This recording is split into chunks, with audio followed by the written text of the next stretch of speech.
Assalamualaikum warahmatullahi wabarakatuh. Perkenalkan, nama saya Muhammad Hairul Insan dengan NIM 5111201234. Assalamualaikum warahmatullahi wabarakatuh. Perkenalkan, nama saya Naufal Muhammad Sidki, NIM 5111201238. Assalamualaikum warahmatullahi wabarakatuh. Perkenalkan, nama saya Mas Akwan Nurulillah dengan NIM 5111201243. Assalamualaikum warahmatullahi wabarakatuh.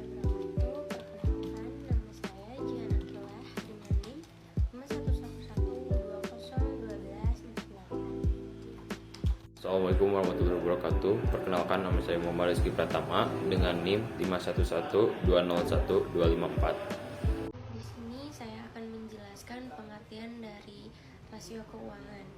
Nah, rasio keuangan ini adalah salah satu metode untuk menganalisis laporan keuangan sebagai indikator penilaian dalam perkembangan perusahaan. Atau juga analisis rasio keuangan ini adalah membandingkan pos-pos ataupun akun-akun dalam neraca dan laba rugi atau membandingkan pos seberang antar keduanya. Nah, di sini tuh ada fungsi dari rasio keuangan. Yang pertama itu untuk mengetahui optimalisasi dari keuangan perusahaan. Yang kedua untuk melihat efektivitas dari manajemen operasional. Yang ketiga untuk melihat optimalisasi perusahaan dalam penggunaan aktiva. Lalu ada yang keempat untuk melihat tingkat kesehatan keuangan dalam perusahaan. Dan yang kelima untuk menganalisa acuan perusahaan dalam perkembangan. Selanjutnya adalah analisis rasio keuangan PT Duta Bangsa Indonesia tahun 2016 dan 2017. 1. Rasio likuiditas. Rasio likuiditas adalah kemampuan perusahaan untuk membayar kewajibannya yang segera harus dipenuhi. Kewajiban yang segera harus dipenuhi adalah hutang jangka pendek. Oleh karena itu, rasio ini bisa digunakan untuk mengukur tingkat keamanan kreditor jangka pendek serta mengukur apakah operasi perusahaan tidak akan terganggu bila kewajiban jangka pendek ini segera ditagih. Ukuran rasio likuiditas terdiri dari 3 alat ukur. 1. Rasio lancar. Rasio lancar rumusnya aktiva lancar dibagi utang lancar. Pada tahun 2016, aktiva lancar 70.700, utang lancarnya adalah 29.000, maka dapat dihasilkan 2,437931 atau 244%. Dapat diinterpretasikan setiap Rp1 hutang lancar dijamin dengan 2,437931 aktiva lancar. Pada 2017, aktiva lancarnya adalah 79.050 dibagi utang lancar 42.000, maka dapat dihasilkan 1,88214 atau 188%. Dapat diinterpretasikan setiap Rp1 hutang lancar dijamin dengan 1,88214 aktiva lancar. Kedua, rasio cepat. Rumusnya adalah aktiva lancar kurangi persediaan dibagi utang lancar.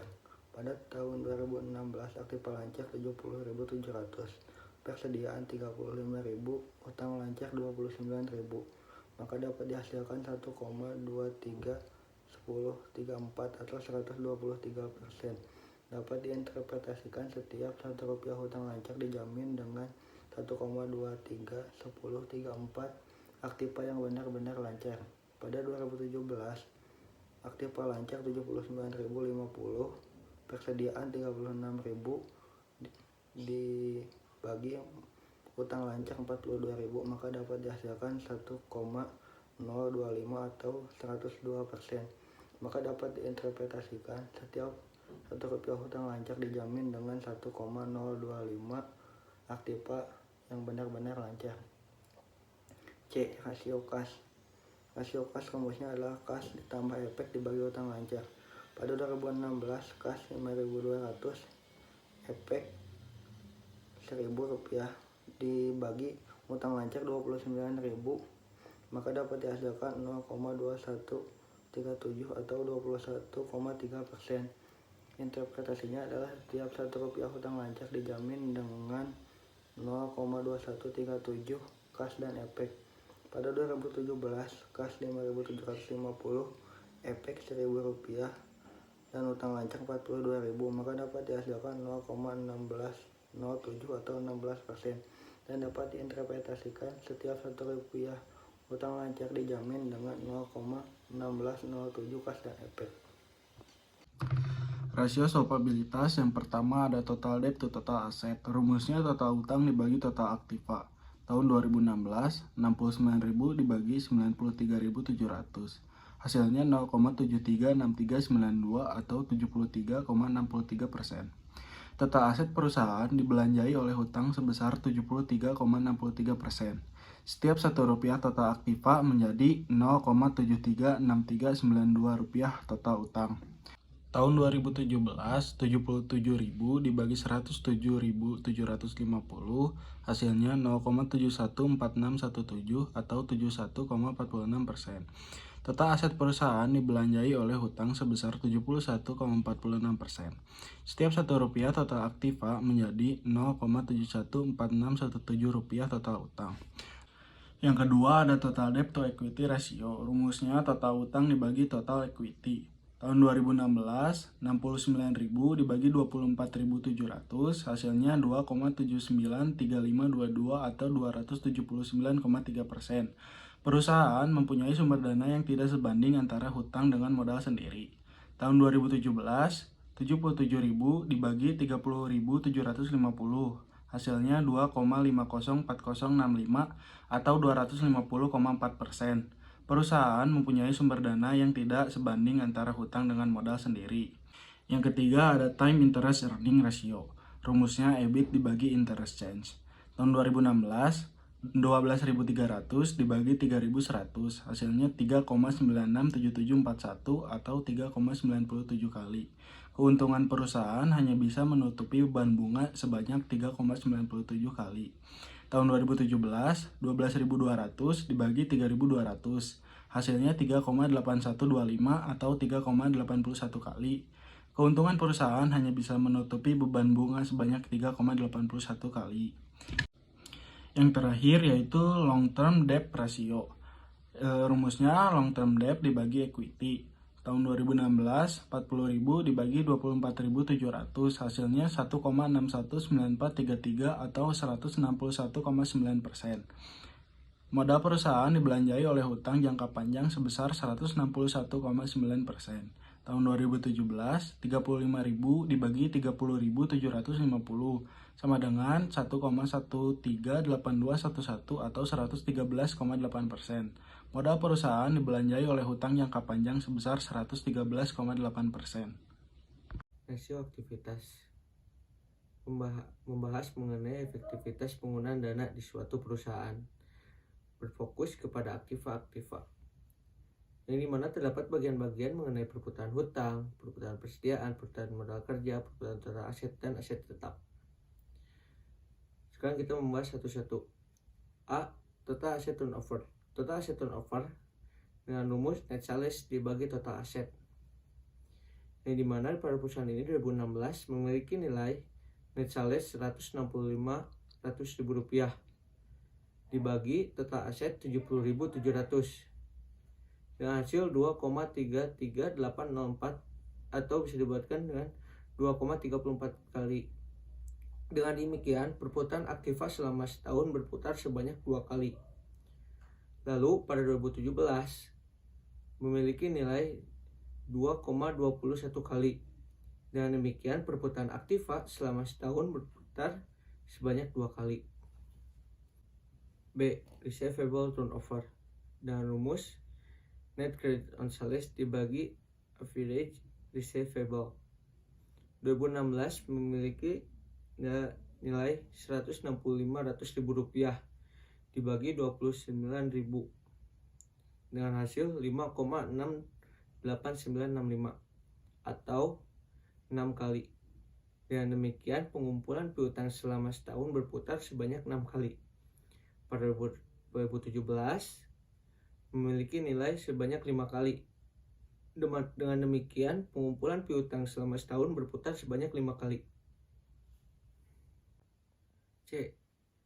Average collection period Dengan rumus evidence receivable dikali 360 dibagi net credit on sales.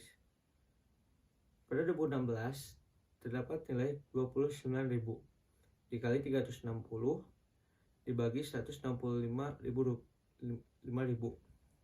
dengan hasil 63,2 hari. Dengan demikian, rata-rata piutang tertagih adalah setiap 63,2 hari. Pada 2017, rata-rata piutang yang tertagih setiap 27 hari. D. Inventory turnover. Dengan rumus cost of goods sold dibagi evidence inventory. Pada 2016 terdapat nilai 122.000 dibagi 35.000 dengan hasil 3,4857 kali. Dan demikian persediaan selama setahun berputar sebanyak 3,48 kali atau 3 kali. Pada 2017-nya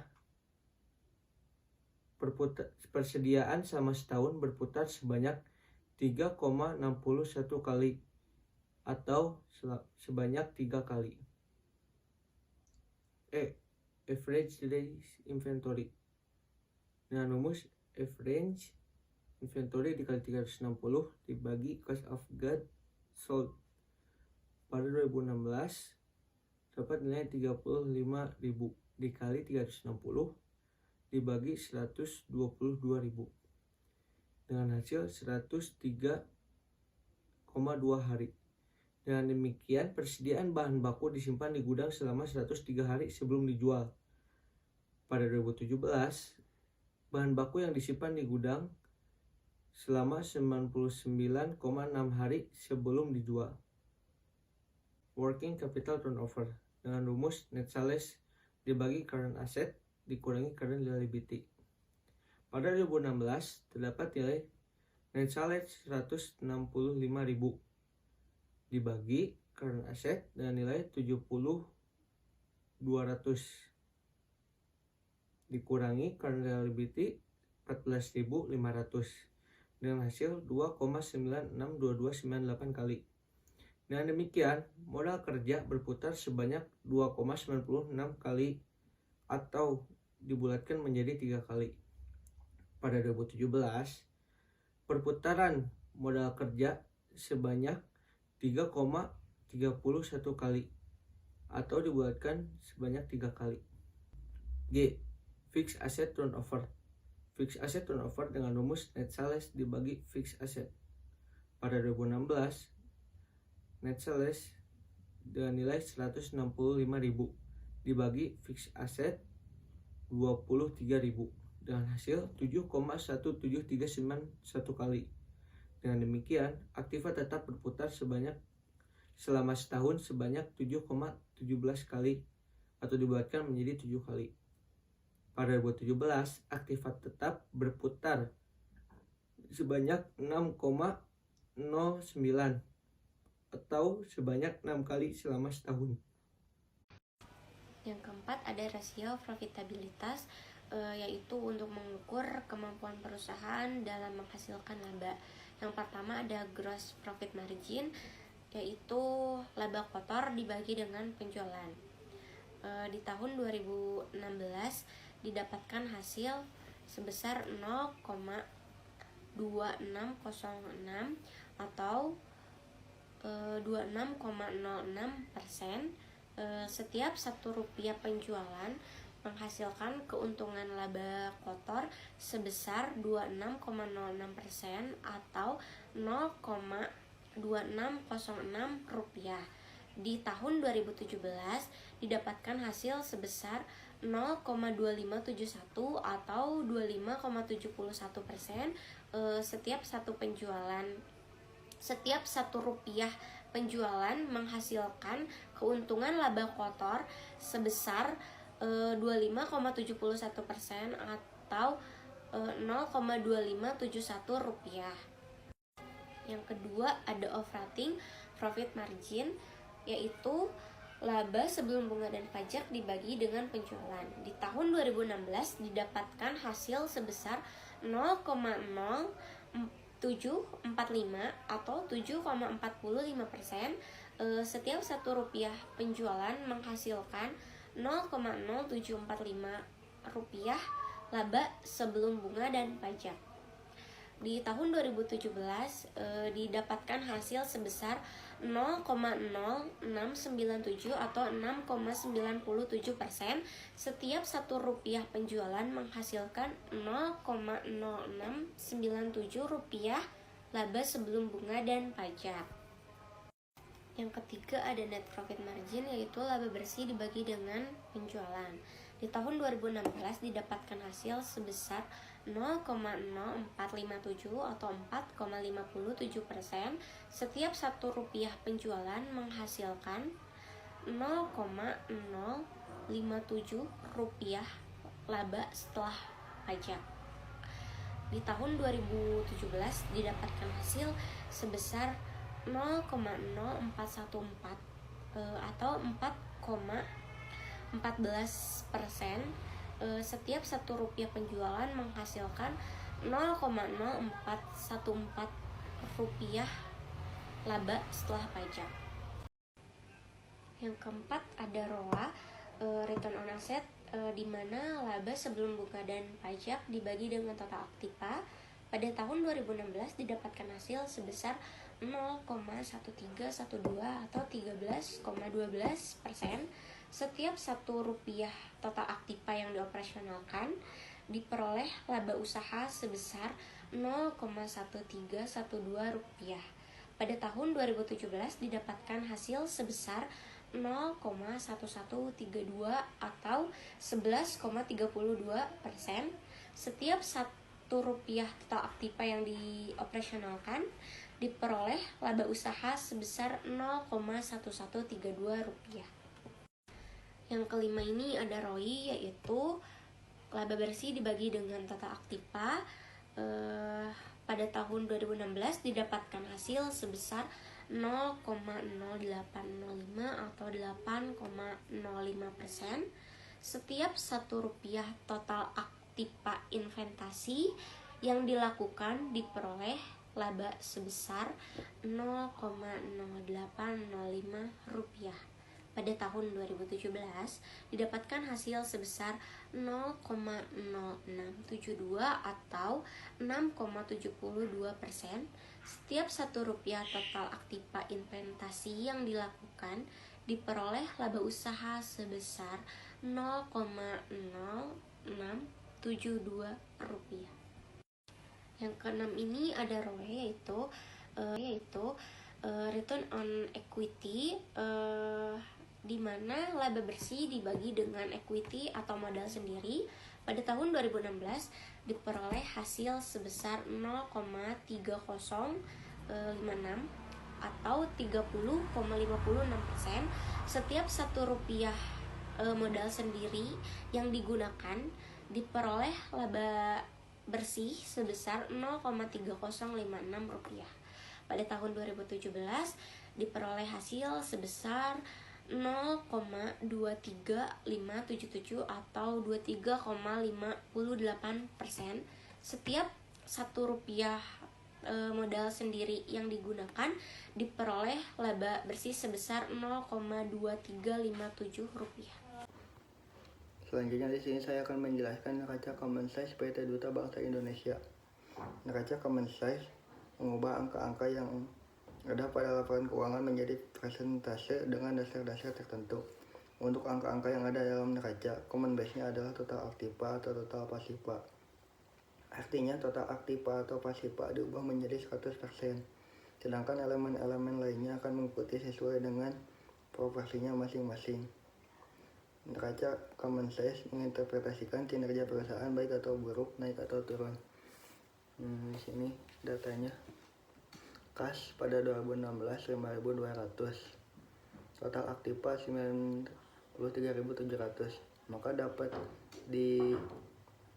dipersenkan common size-nya kas 5,5 didapat dari 5.200 dibagi 93.700. Selanjutnya 2017 kas 5.750, common size-nya 5,3, didapat dari 5.750 dibagi 107.750. Selanjutnya surat berharga Rp1.000 dibagi 93.700, maka neraca common size-nya 1,1. 2017 Rp1.000 dibagi 107.750, maka didapat neraca common size-nya 0,9. Selanjutnya piutang dagang 2016 29.000, didapat neraca common size-nya 30,9. Tahun 2017 35.000, didapat neraca common size-nya 32,5. Selanjutnya persediaan barang dagang tahun 2016 35.000, maka didapat neraca common size-nya 37,4. Tahun 2017 36.000, maka didapat neraca common size-nya 33,4. Biaya dibayar di muka Rp500 2016, maka didapat neraca common size-nya 0,5. Pada 2017 1.300, maka didapat neraca common size-nya 1,2. Total aktiva lancar pada 2016 70.700, maka didapat neraca common size-nya 75,5. Tahun 2017 79.050 perak, maka didapat presentasinya 73,4. Selanjutnya aktiva tetap ada tanah pada 2016 7.000, maka didapat presentasi neracanya common size-nya 7,5. Pada 2017 7.000, didapat neracanya 6,5. Gedung dan mesin pada 2016 16.000, maka didapat neraca common size-nya 17,1. Pada tahun 2017 21.700, maka didapat neraca common size-nya 20,1. Total aktiva 93.700. Neracanya common size-nya 100% karena common base. Pada 2017 107.750, sama 100% neracanya common size-nya. Hutang dagang pada 2016 10.500, maka didapat neracanya 11,2. Pada tahun 2017 15.000, didapat neraca common size-nya 13,9. Wesel Bayer pada tahun 2016 4.000, maka didapat neraca common size-nya 4,3. Dan 2017 10.000 rupiah, maka didapat neraca common size-nya 9,3. Gaji yang akan dibayar pada 2016 13.000, maka didapat neraca common size-nya 13,9. Pada tahun 2017 15.000, maka didapat neraca common size-nya 13,9%. Hutang lainnya pada 2015 1.500, neraca common size-nya 1,6. Pada 2017 Rp2.000, maka didapat neraca common size-nya 1,9. Selanjutnya total hutang lancar pada 2016 29.000, maka didapat neraca common size-nya 30,9. Pada 2017 42.000, maka didapat neraca common size-nya 39,0 atau 39%. Selanjutnya hutang jangka panjang. Satu, ada obligasi pada 2016 40.000, maka didapat neraca common size-nya 42,7. Pada tahun 2017 35.000, maka didapat neraca common size-nya 32,5. Selanjutnya total hutang jangka panjang pada tahun 2016 40.000, maka didapat neraca common size-nya 42,7. Pada 2016 35.000, didapat neraca common size-nya 32,5. Selanjutnya modal. Satu, modal saham. Pada 2016 terdapat 6.500, maka didapat neraca common size-nya 6,9%. Pada 2017 6.500, didapat neraca common size-nya 6%. Selanjutnya agio saham. Pada 2016 2.500, didapat neraca common size-nya 2,7. Selanjutnya 2017 2.500 rupiah, didapat neraca common size-nya 2,3%. Selanjutnya laba yang ditahan 15.700 pada 2016, didapat neraca common size-nya 16,8. Lalu di 2017 21.750, didapat neraca common size-nya 20,2. Selanjutnya total modal atau pasipa 2016 24.700. Neraca common size-nya 100% karena common base. 2017 30.750. Neraca common size-nya 100% sama dikarenakan common base-nya. Laporan laba rugi common size PT Duta Bangsa Indonesia dalam jutaan rupiah. Angka dalam laporan laba rugi common base-nya adalah penjualan. Artinya penjualan diubah menjadi 100%. Pada tahun 2016, harga pokok penjualan 122.000 dibagi 165.000, hasilnya 73,94%. Biaya penjualan 10.000 dibagi 165.000, hasilnya 6,06%. Biaya penyusutan 1.700 dibagi 165.000, hasilnya 1,03%. Biaya administrasi dan umum 19.000 dibagi 165.000, hasilnya 11,52%. Biaya bunga 3.100 dibagi 165.000, hasilnya 1,88%. Pajak pendapatan 1.650 dibagi 165.000, hasilnya 1%. Total biaya 157,450 dibagi 165.000, hasilnya 95,42%. Laba bersih 7.550 dibagi 165.000, hasilnya 4,58%. Tahun 2017, harga pokok penjualan 130.000 dibagi 175.000, hasilnya 74,29%. Biaya penjualan 11.000 dibagi 175.000, hasilnya 6,29%.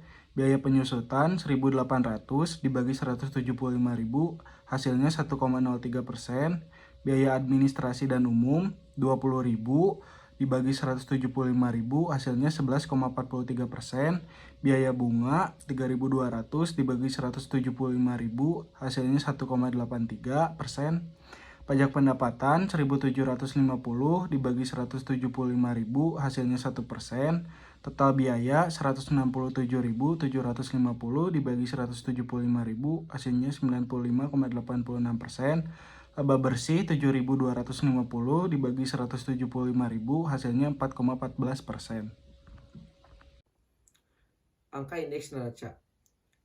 Pada angka indeks neraca, setiap laporan awal tahun diberi nilai 100 dikarenakan kondisinya masih normal sehingga bisa menunjukkan perkembangan usahanya di kemudian tahun. Seperti pada tabel ini, pada 2018 semua diberi kondisinya 100 karena kondisinya normal, jadi common base. Pada 2019, mengapa bisa menjadi 90,43%? Dikarenakan angka pada bagian 2019 dibagi tabel pada bagian 2018. Hasil itu ditentukan dari neraca common size sehingga mendapatkan hasil seperti tabel ini, di mana di aktiva lancar kas memiliki penurunan dalam usahanya, perkembangan usahanya mengalami penurunan menjadi 90,43%. Surat berharga tetap stabil di 100%, tidak menaik, tidak turun. Pada piutang dagang terdapat penurunan dari 100% menjadi 82,85%. Pada percayaan barang dagang dapat penurunan juga dari 100% menjadi 97,22%. Biaya dibayar di muka mengalami penurunan secara drastis dari 100% menjadi 38,46%. Total aktiva lancar mengalami penurunan yang asalnya 100% menjadi 89,43%.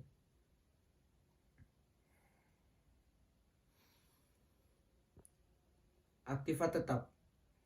Terdapat tanah. Tanah mengalami kestabilan dalam perkembangan usahanya 100%. Pada 2019 tetap 100%. Pada bagian gudang dan mesin mengalami penurunan dari 100% menjadi 86,90%. Penyusunan gedung dan mesin mengalami penurunan juga dari 100% menjadi 98,76%. Total aktiva tetap dari 100% menjadi 80,13%. Dan total aktiva aktiva lancar dan aktiva tetap mengalami penurunan dari 100% menjadi 86,96%.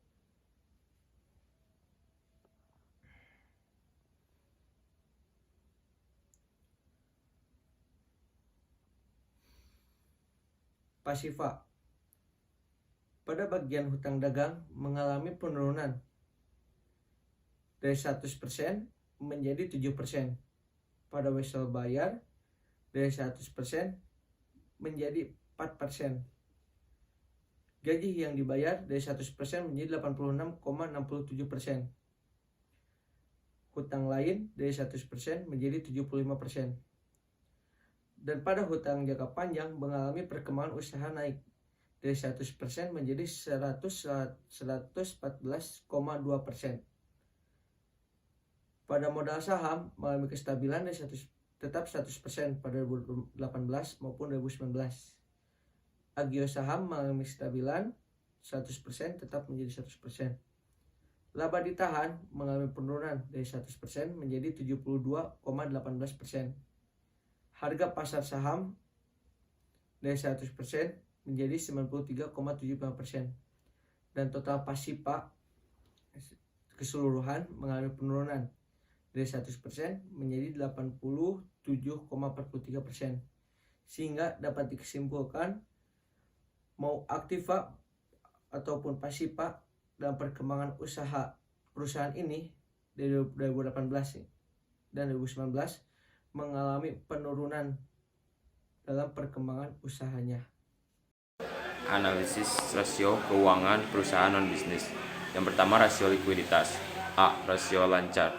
Rasio lancar dengan rumus aktiva lancar dibagi utang lancar. Pada tahun 2018 ada 33,049,221 miliar dibagi 7,231,442,398 dengan hasil 4,5702. Setiap Rp1 hutang lancar dijamin dengan Rp 4,5702 aktiva lancar. 2019 39,253,614,118 dibagi 3,391,201,977 sama dengan 11,5478. Setiap Rp hutang lancar dijamin dengan Rp 11,5478 aktiva lancar. Yang kedua, ada rasio aktivitas. A. Total asset turnover. Total asset turnover sama dengan net sales dibagi total aset. Pada tahun 2018, 1,307,757,450 dibagi 46,920,132,366 sama dengan 0,02 kali. Dengan demikian, perputaran aktivitas selama setahun berputar sebanyak 0,02 kali. 2019 1,752,431,317 dibagi 52,665,486,882 sama dengan 0,03 kali. Dengan demikian perputaran aktivitas selama setahun berputar sebanyak 0,03 kali. Common size neraca. Keterangan aset lancar tidak ada di 2018 dan 2019. Kas dan setara kas 51,24% dan 88,61%. Piutang bersih 1,87% dan 1,36%. Uang muka kerja 15,63% dan 8,66%. Biaya dibayar di muka 1,61% dan 1,37%. Persediaan donasi 0,09% dan 0,00%. Jumlah aset lancar 70,44% dan 100%. Aset tidak lancar tidak ada. Investasi 8,40% dan 9,68%. Aset tetap setelah dikurangi 0,58% dan 6,20%. Aset tetap terikat setelah dikurangi 16,32% dan 0,45%. Jumlah aset tidak lancar 29,56% dan 1,05%. Total aset kewajiban 100% dan 100%. Biaya masih harus dibayar 15,41% dan 8,66%. Jumlah kewajiban 15,41% dan 8,66%. Saldo dana bersih tidak terkait Dana donasi umum 5,14% dan 4,51%. Dana pengelola 13,49% dan 15,85%. Jumlah saldo dana bersih tidak terkait 18,62% dan 20,36%. Saldo dana bersih terkait temporer dana kemanusiaan 41,03% dan 54,13%. Dana kemitraan 0,77% dan 7,36%. Dana proyek 19,51% dan 38,04%. Dana kurban 0,04% dan 0,01%. Dana fasilitas umum 1,55% dan 1,89%. Jumlah saldo dana bersih terkait 92,89% dan 101,43%. Saldo dana bersih terkait permanen dana wakaf 3,07% dan 3,72%. Angka indeks neraca keterangan 2018 dan 2019. Aset lancar, tidak ada kas dan setara kas 100% dan 144,68%. Piutang bersih 100% dan 60,62%. Uang muka kerja 100% dan 46,36%. Biaya dibayar di muka 100% dan 71,42%. Persediaan donasi 100% dan 0,92%. Jumlah aset lancar 100% dan 0,92%. Aset tidak lancar 100 tidak ada. Investasi 100% dan 96,47%. Aset tetap setelah dikurangi 100% dan 90 dan 893,04%. Aset tetap terikat setelah dikurangi 100% dan 2,31%. Jumlah aset tidak lancar 100% dan 2,097%. Total aset 100% dan 83,66%. Biaya masih harus dibayar 100% dan 47,01%. Jumlah kewajiban 100% dan 47,01%. Dana, ada saldo dana bersih. Saldo dana bersih tidak terkait dana donasi umum 100% dan 73,39%. Dana pengelola 100% dan 98,32%. Jumlah saldo dana bersih tidak terkait adalah 100% dan 91,45%. Saldo dana bersih terkait temporer tidak ada. Dana kemanusiaan 100% dan 110,38%. Dana kemitraan 100% dan 797,09%. Dana proyek 100% dan 163,18%. Dana kurban 100% dan 16,32%. Dana fasilitas umum 100% dan 102,07%. Jumlah saldo dana bersih terkait 100% dan 134,93%. Saldo dana bersih terkait permanen nggak ada. Dana wakaf 100% dan 101,28%. Jumlah saldo dana bersih terkait permanen 100% dan 101,28%. Jumlah dana 100% dan 124,13%. Jumlah kewajiban dan dana 100% dan 112,24%. Di sini ada kesimpulan.